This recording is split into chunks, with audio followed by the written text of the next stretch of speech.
Pati, me queda claro que dentro de los análisis, y en eso coincidimos, hay muchísimos puntos de estos pseudo especialistas, que algunos sí son especialistas, que sí saben del tema, pero que tienen intereses personales o agendas personales que no van de acuerdo con la cuarta transformación. Y lo hemos platicado en privado y debido a la amistad que tenemos, y que nos damos cuenta que, bueno, por supuesto que existen ciertos intereses mezquinos, al grado de que es muy dado que yo me pelee con el club de Toby de forma continua, porque a ellos no les gusta que yo con argumentos les explico por qué no está militarizada la seguridad pública en el país y por qué la Guardia Nacional, al ser un órgano administrativo desconcentrado, sí puede formar parte de la estructura de la Secretaría de la Defensa Nacional, siendo una fuerza mixta, sin necesidad de que sea una fuerza militar. Pero a mí me gustaría que le explicáramos un poco a la gente cuál es la gran diferencia de la guerra de Calderón, en donde se le permitió, gracias a esta iniciativa Mérida, que el pleito, que las agencias de inteligencia de los Estados Unidos lo trajeran a territorio mexicano y que la DEA trabajara con una institución como la Marina, que la CIA trabajara con otra institución, si me explico, que el ICE trabajara con otra institución y así veíamos que unos trabajaban con la Policía Federal, otros trabajaban con la Sedena, otros trabajaban con la Marina, otros trabajaban con policías estatales, otros trabajaban con policías municipales, y que vimos que parecía que esa guerra que ellos tienen en Estados Unidos por estos famosos presupuestos, la trajeron a México y que entre ellos mismos se escondían la información y se peleaban, porque para que la gente lo pueda ubicar. Esta iniciativa Mérida lo que hacía era darle recursos a las Fuerzas Armadas mexicanas y policíacas, porque en México, cuando se critica tanto a las Fuerzas Armadas, lo que no se sabe que del presupuesto que se le da a la Secretaría de la Defensa y a la Secretaría de Marina, más del 80% de ese presupuesto se va al pago de sueldos, haberes sobre haberes y haberes de retiro. Entonces, había la necesidad de que vinieran esos recursos para que pudieran tener la posibilidad ellos de continuar con esta famosa guerra contra el narcotráfico. Y que cuando llega este gobierno les dice, a ver, señores, no, aquí las reglas son muy claras. Después del incidente que pasó con el canal Cienfuegos, dijeron, aquí no pueden venir y estar China libre haciendo lo que ustedes quieran. Ustedes quieren trabajar con nosotros, es bajo estas reglas. Y si no, no pueden estar trabajando. Y se dieron cuenta que México no solo es el socio comercial número uno de los Estados Unidos por encima de Canadá incluso, sino que la necesidad de que las autoridades mexicanas los apoyaran a ellos en cuanto al flujo ilegal migratorio, en cuanto al tráfico ilegal de drogas, porque es muy curioso, y yo siempre lo he dicho, ¿te has dado cuenta que los criminales y los narcotraficantes solamente son los mexicanos? En Estados Unidos no hay carteles de la droga, o por lo menos no los conocemos de forma pública. Parecería que es una cuestión de Estado, en el sentido de que ellos lo que quieren, por eso la estrategia, es tener pequeños grupos que de alguna forma creen que pueden controlarlos para que no existan esos grandes consorcios del narcotráfico como operan en México y en Sudamérica. No sé qué opinas en ese sentido, Pati. Pues has tocado varios puntos súper importantes y todos de forma los has abordado de forma correcta. Déjame empezar por este último punto que tocaste, o sea, ¿por qué la lucha armada contra las drogas Estados Unidos la ha impulsado en México y no en Estados Unidos?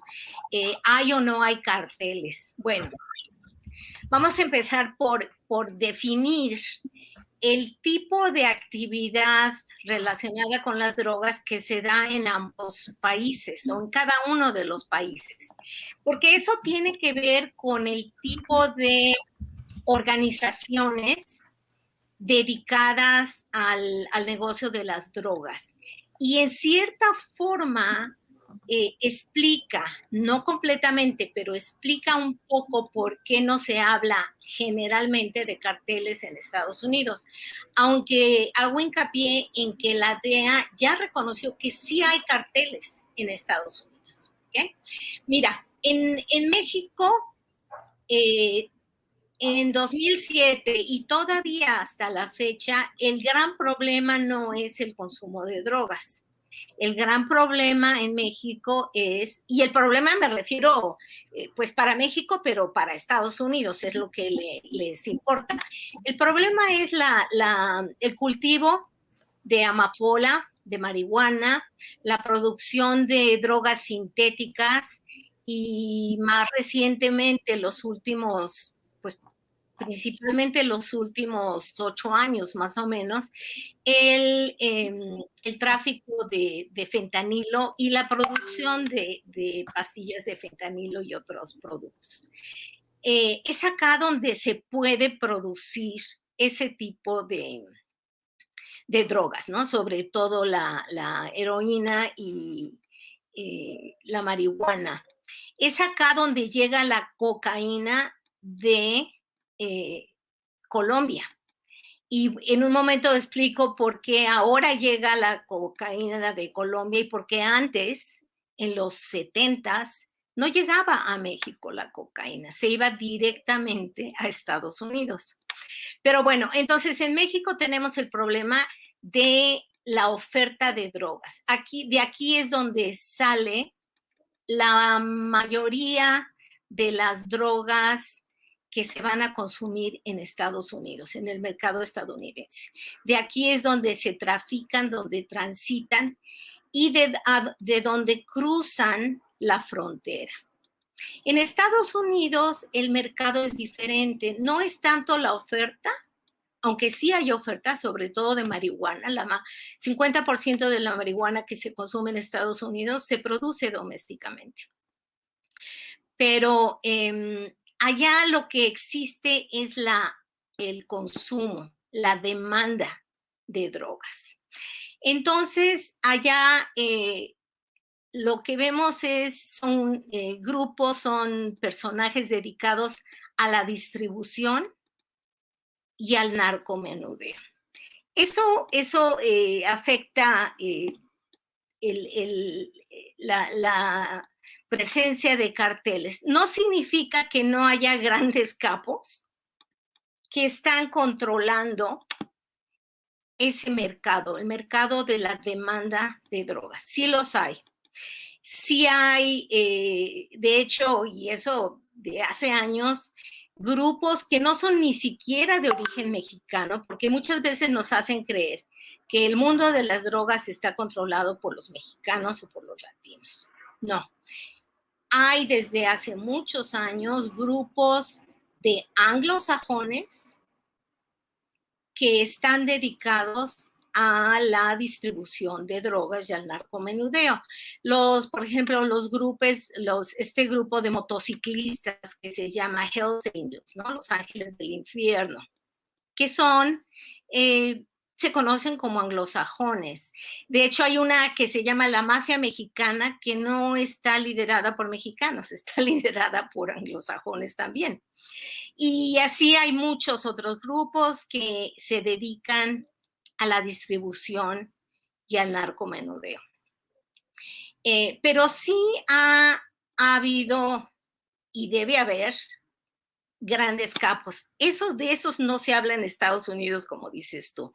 Pero yo les recuerdo, bueno, los que somos mayores, tal vez recordemos un programa de televisión que se llamaba Miami Vice. No sé si tú lo llegaste a ver, César, tú eres muy jovencito, pero había este programa que se llamaba Miami Vice y que precisamente trataba de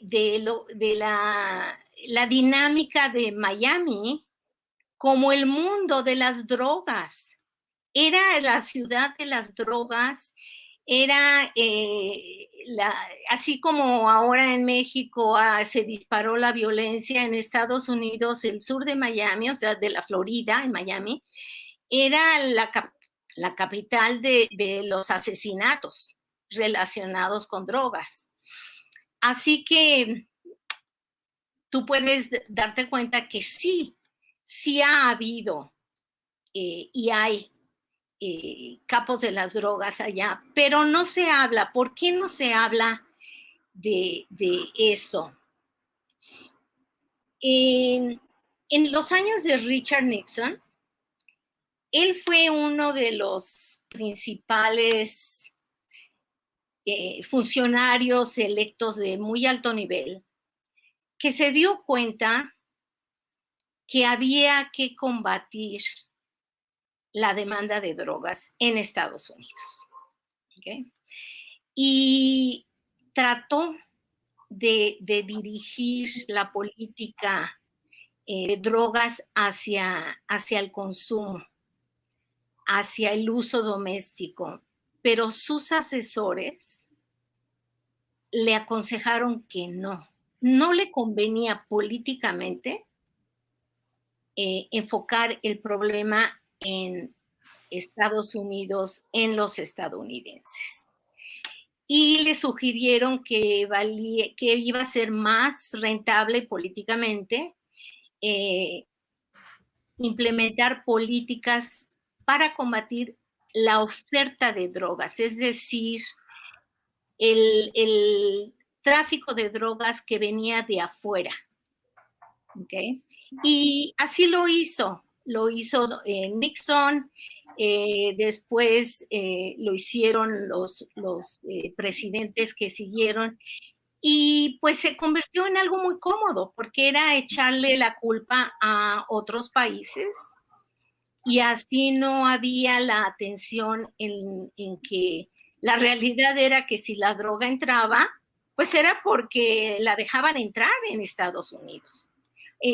Así como dicen que en México hay corrupción, que la hay y la hay mucha, y que eso fomenta el tráfico de drogas, también en Estados Unidos entran las drogas por los cruces legales, las garitas, porque hay corrupción en las garitas y porque saben también que es imposible detener el flujo, los flujos ilícitos en general, pero en este caso las drogas. Así como México no puede prevenir que salgan las drogas, Estados Unidos tampoco puede prevenir que entren las drogas por una serie de problemas que no pueden evitar, pero por una serie de actitudes que sí podrían evitar, lo que es, por ejemplo, la corrupción, ¿no?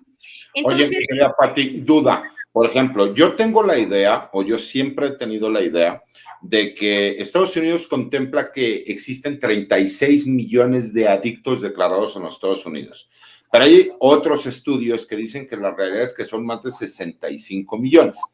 Dejámoslo en los 36 millones que el gobierno de los Estados Unidos acepta como tal. Mi duda viene aquí. ¿Estás de acuerdo que tampoco pueden ser tan estrictos en cuanto al flujo de las drogas? Porque imagínate que cerrar las fronteras completamente y tienes a 36 ciudadanos norteamericanos con permiso para portar armas, que no van a tener dónde comprar las drogas que normalmente utilizan, el grave problema social que podrían llegar a tener. Creo que es otro de los puntos que no se han analizado y que a lo mejor cuando nosotros veíamos al narcotráfico en la época de los 70s, 80s y 90s en nuestro país, han hecho un cambio tan radical porque México ya se convirtió en un país también consumidor, cuando antes solamente nosotros éramos la ruta para la llegada hacia el consumo de las drogas en los Estados Unidos. ¿Qué opinión te merece este tema como tal? Porque para mí, como que sí queda claro que el gobierno de los Estados Unidos sí permite que cierto tipo de flujos de drogas lleguen, salvo como situaciones ahora que le está pasando con el fentanilo, que se dan cuenta que es demasiado grave, muy peligroso, que enriquece rápidamente a los criminales, pero que está creando un problema de salud, que ya lo consideran hasta de seguridad nacional, el consumo de una droga que tiene pues efectos tan dañinos como lo está teniendo ahorita con la sociedad norteamericana.